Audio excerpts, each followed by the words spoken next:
Recently, I have discovered I have a treasure in my art studio and it's 100% free. I'm talking about art supplies that I have bought and stopped using, or that I only ended up testing once or twice and then gave up on. As I allow myself to have more freedom and be more playful within my sketchbooks, I started incorporating those forgotten materials into my practice, and I want to tell you how this can really help you discover new paths in your art making while keeping everything low pressure and fun.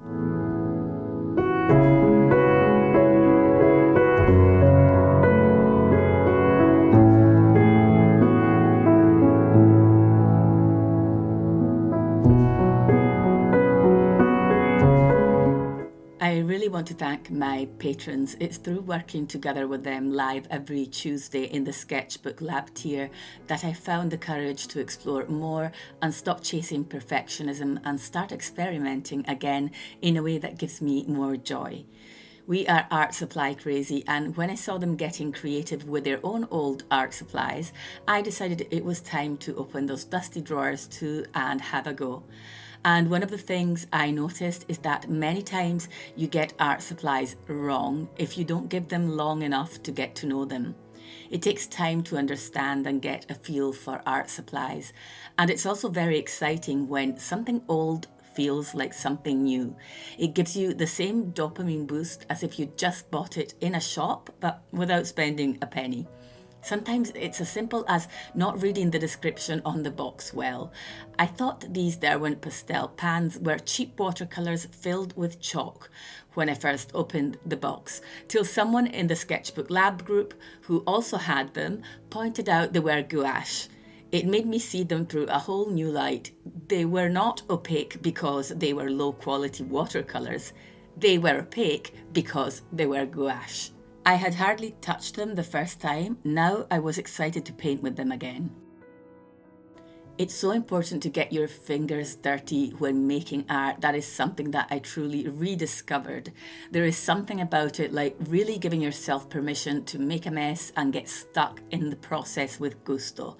Or using large tools like the Inktense blocks I have had for years and never really played with, that stop me from going into details and force me to go in with broad textured strokes that will then guide me into thinking, what could this be? What could this turn into? In this case, it was only a prepped background, but I can see myself using them for loose landscapes, rock formations, stormy seas. One of my fears was that working with mixed media would make me rusty when it comes to my preferred medium, watercolour, which took me so long to learn. Working with these different mediums actually helps with watercolour. You would think the opposite, but going back to watercolour after having used these different art supplies, which behave differently, gave me a clearer and sharper understanding of watercolour's characteristics, because I have something to compare it to, and this gives me a fresh perspective and in a way gives me much more confidence when I am painting with it. It's almost like visiting different countries gives you a new perspective and almost a better knowledge of your own country.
Already owned art supplies psychologically remove pressure. It's easier to experiment and be productive when you're not trying to justify a purchase.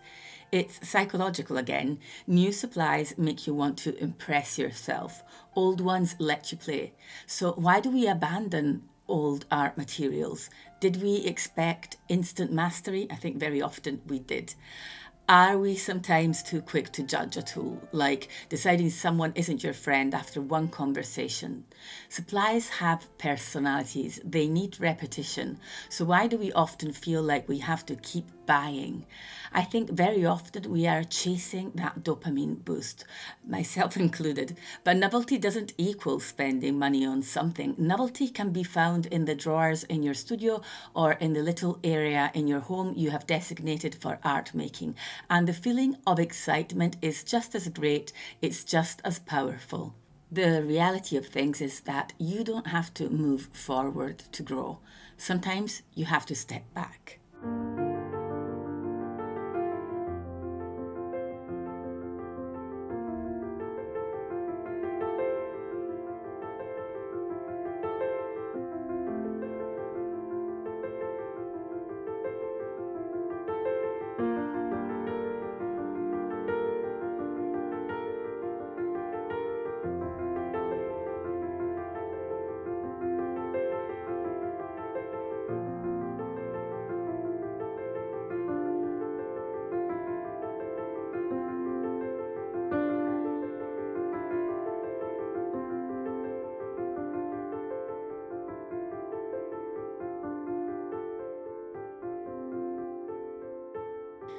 When I play with forgotten paints and pens in my sketchbook, I discover colour combinations I would never have planned. I discover textures and stories. I can then turn those discoveries into more refined pieces if I want to, or repeat them on thicker paper now that I've got a feel for what I'm working with.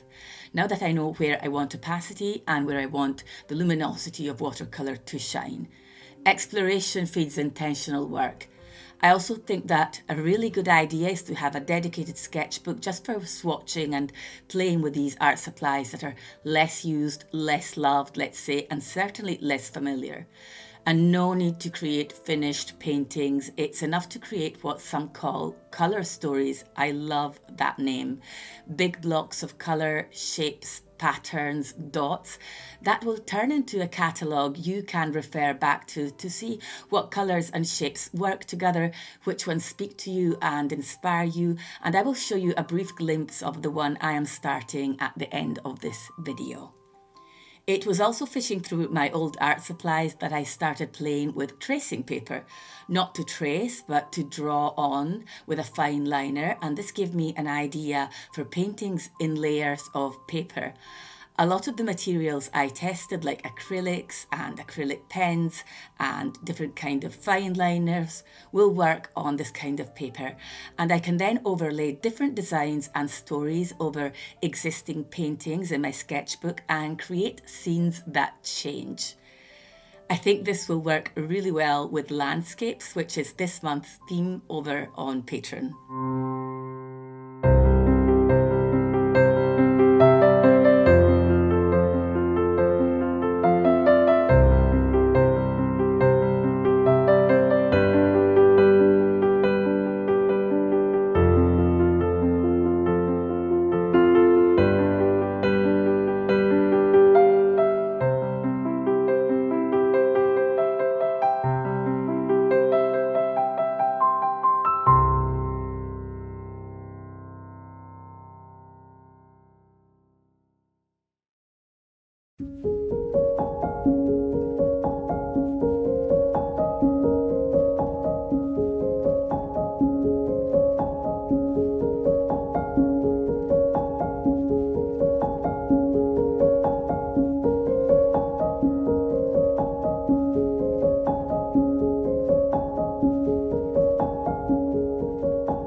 So stop buying new art supplies if you feel you already have plenty.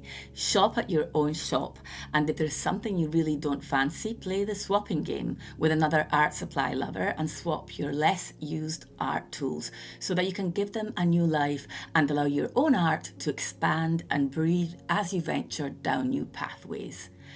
And if this kind of exploration speaks to you, this is exactly what we do together every week inside the Sketchbook Lab on Patreon.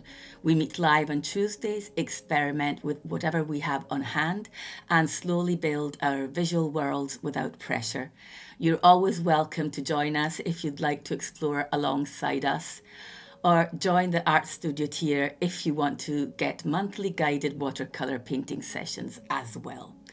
I really do hope this video got you excited, not about trying new art supplies, but about giving your old ones another chance. This is all from me for today. I will see you all next week. Bye for now.